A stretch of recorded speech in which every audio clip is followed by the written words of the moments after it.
Hello folks, Scott with Dallas Paint Correction and Auto Detailing here in Dallas, Texas. I decided to pick a topic today that is a difficult topic not to talk about. Actually, sometimes it can be difficult to talk about because so many people have different opinions on how to polish B-pillar trim. This stuff is not easy. This stuff is a nightmare. I mean, leave it up to the OEM manufacturers, right? $65,000 Lincoln Navigator, and the most sensitive area on the car, this B-pillar trim that's clear coated is so scratch sensitive, and the manufacturers love to put it right here on the door. And why is this horrible? Well, one, we're all creatures of habit. I have a high level of awareness and I do my best not to touch this, but this stuff here, if you look at it cross-eyed, or even when you're washing your car with your favorite soft mitt, maybe you're using an Adams synthetic wool pad and you're washing your car and you're going over it real slow, this stuff scratches. It scratches often, it keeps coming back, it keeps fighting you. It's a pain in the butt. And leave it to the manufacturers to put the most sensitive area right on the door. We're opening our car doors with our handles, right? And then what are we doing?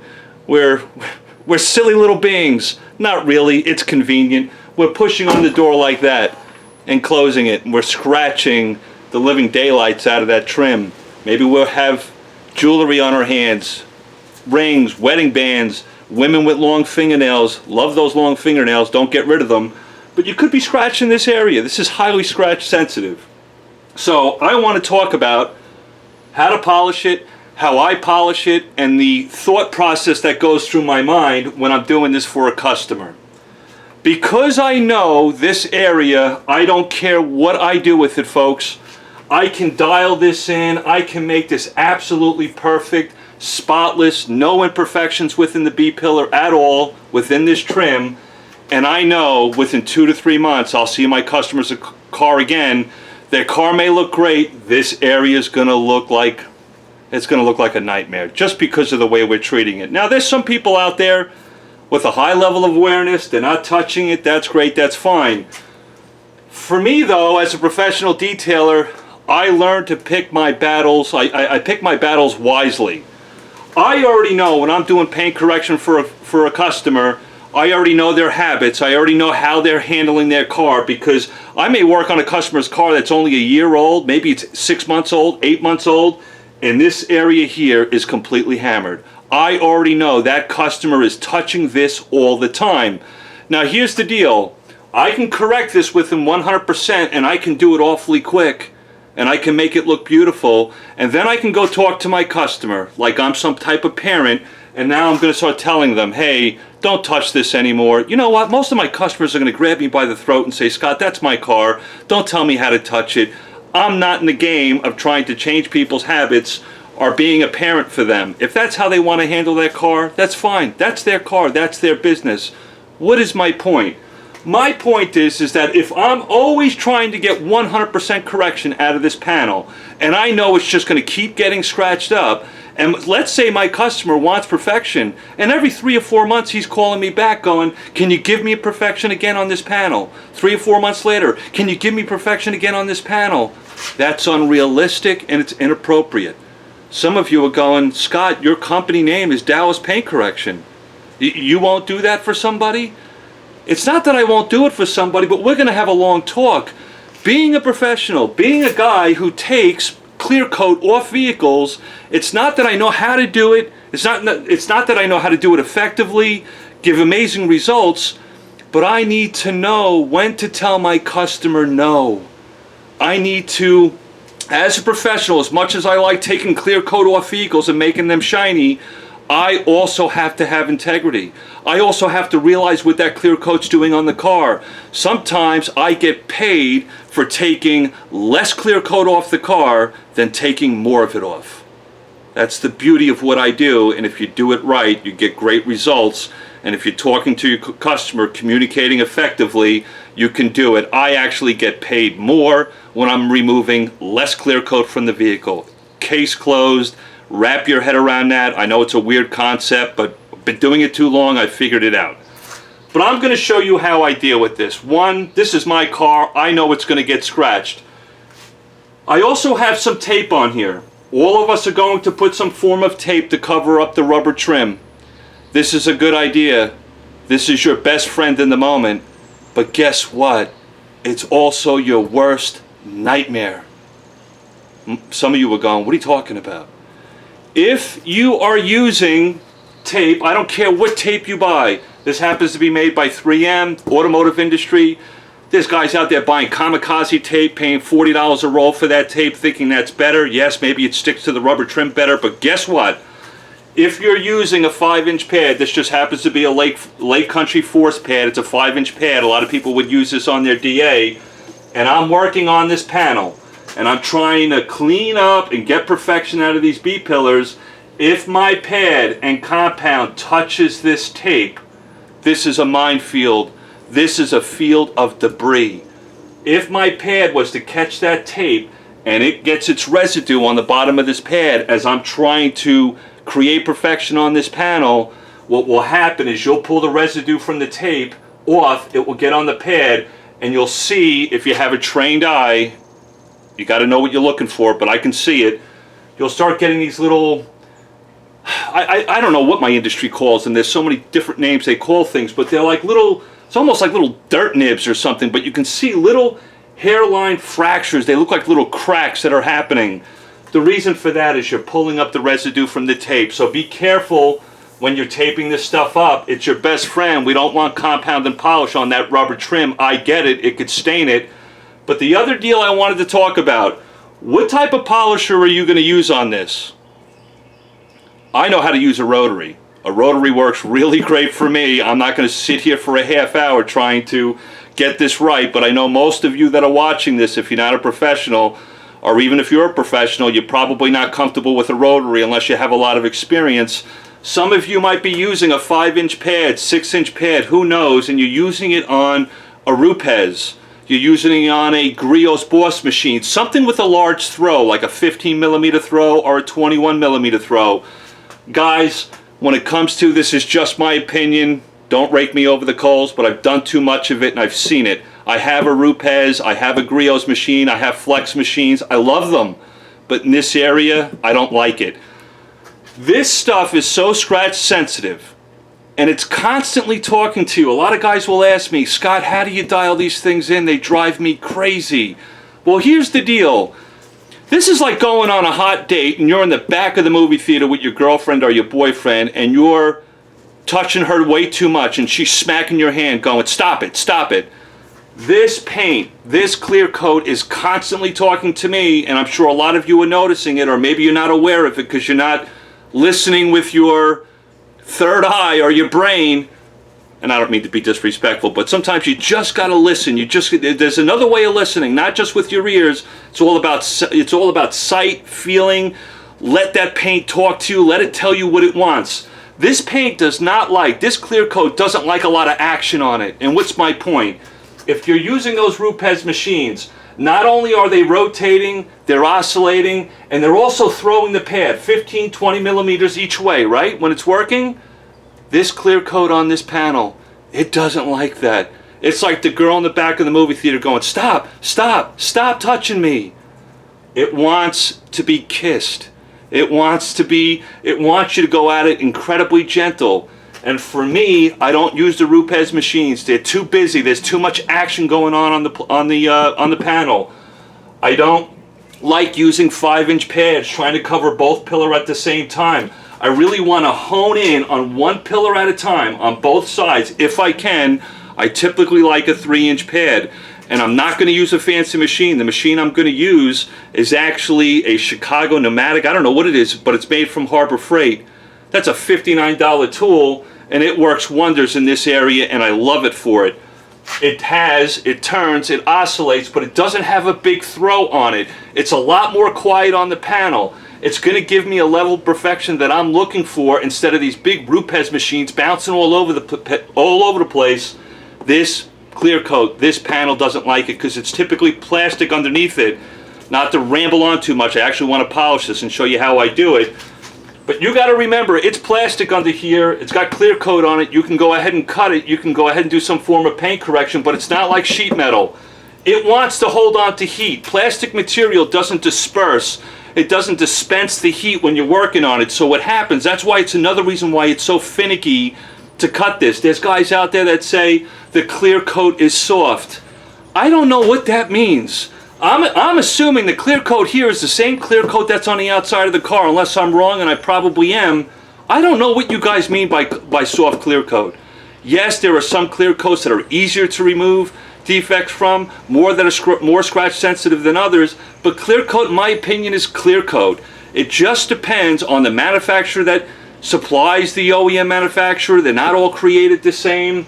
I don't know if soft is the right word to use for it, but I'll use it. It kind of makes sense. You know, that analogy works. But basically what this stuff is, you want to call it soft clear coat, okay, we'll do that. It wants to get scratched very easy. It also wants to remove scratches. It's not hard to remove scratches from this, but in the process of polishing it, depending on what pad you're using, what type of compound, there are guys going in here with a microfiber cutting pad using like Menzerna FG400, using some Jescar heavy cut compound. This stuff doesn't like it. It doesn't want to be manipulated that way. We got to go in softer. We got to go in quieter. I also know it's going to get scratched again, so sometimes I'm not looking to get 100% perfection, but I can make it look like it's got 100% perfection, and I'll show you what I use. Here I have my silly little DA from Harbor Freight for $59. It blows away the porta cable all day long. It does not have a large throw. I don't know, is it 6 or 8 millimeter throw? Whatever, it's quiet. It's not as busy as the Rupes. I'm also going to use HD Speed. This is a cleaner wax. This is a polish. It has the ability to correct light scratches and swirls. It polishes, finishes out well. It also lays a layer of protection. So I'm going to get 3 things done here at the one time. I don't want to sit here for a half hour on this B-pillar, a half hour on the other side. Now I've got an hour into the car, and knowing that this stuff is going to get scratched again, sometimes perfection's not, it's not realistic. It's not what we're looking for. Not for daily drivers, not for, you know, family haulers, kiddie haulers, minivans. It's just not appropriate. They're going to get scratched again. We got to preserve the clear coat. Make sure there's clear coat there for the next time. So here I have, on this pad, or on this DA, excuse me, it's a 3-inch backing plate. I think it's also made by Lake Country. This is a Lake Country force pad. It's rather thick. There's a reason why I use a thick pad. Holy crap, when I start talking, I go into all other areas because there's a lot to know about this. This is a thick pad. The thicker the pad, the less aggressive it is. I don't care what type of cut it has. This happens to be a light cut polishing pad. But if this pad was thinner, think about it, if it's thinner, it will transfer more power from the machine to the surface of the pad, which gives you a little bit more torque, a little bit more bite. I want a little bit of a fat pad here. I want to soften my blow when I'm going in to cut that clear coat on that B-pillar. So I like the force pad. It's thicker, it's a little bit more forgiving, it's got a light cut to it, and I'm going to use some HD polish, and I'm going to hone that in pretty quick. Here we go. Holy crap, I'm up to 13 minutes on the video. I'm killing all of you. I don't need a lot, just a little bit. Actually, it looks like I'm using a lot, but I'm just kind of pushing it in to the deal. But here it goes. I'm going to start on level 2, speed 2, however you want to look at it. I'm going to try to avoid touching that tape if I can. I want to stay away from it. I want to put this cord over my shoulder so I'm not scratching my own car. I'm just going to turn it on level 2 and go up and down the panel just to kind of spread out the product.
Now what I like about HD Speed, it's going to do a couple things for me. It's going to polish, it's going to correct some of those light swirls and scratches.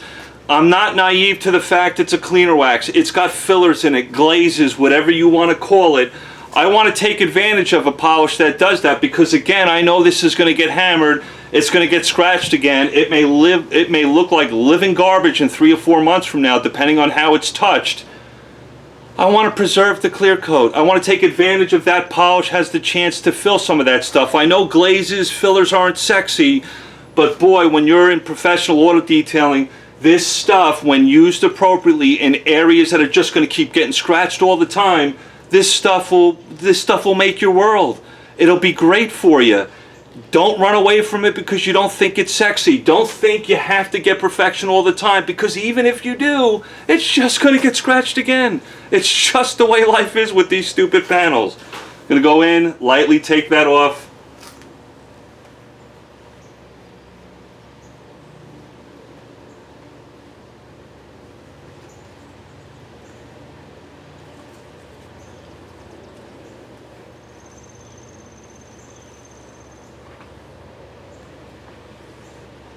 Now HD Speed's got a long working time. I could have stayed in there longer if I wanted to, but here's the deal, folks.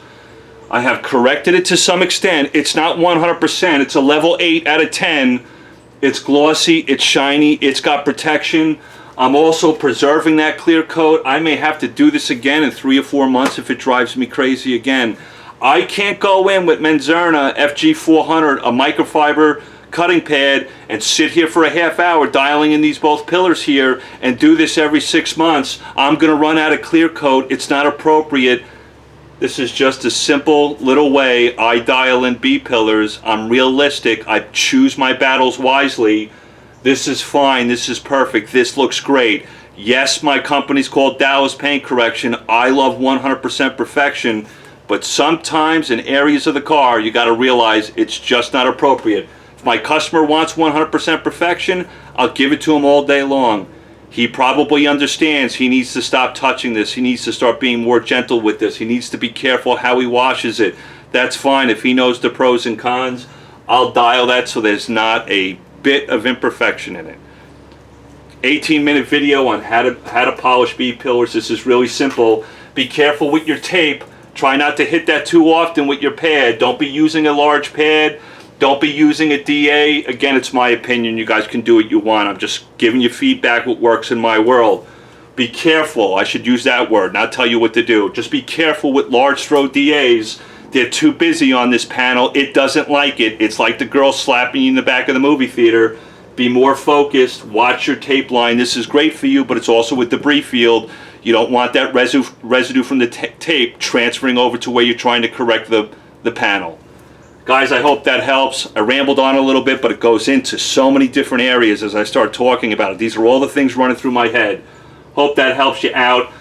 This panel versus this panel, I could bring you in for a 50-50. It's not perfect. It's a level 8 out of 10. But there's some imperfections in here. It's fine, because I know I'm going to want to polish this. This is my car. I'll want to do this 6 months from now, just to kind of dial it in one more time. But I've preserved the clear coat. There's more for me to work with in the future. You have to decide what makes sense in your world. This works for me. My customers love it. It looks great. And I'm happy. They're happy. I'm making an honest living. Everybody's happy. Until next time, folks, be safe. Love one another. Be kind to one another, because it all comes back to you. Thank you so much. Take care, guys.